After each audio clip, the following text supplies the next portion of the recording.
Not far away, a massive elephant bull disturbs the peace.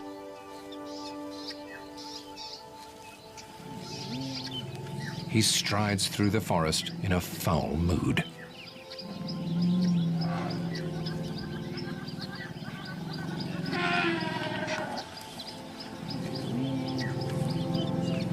And it soon becomes clear why.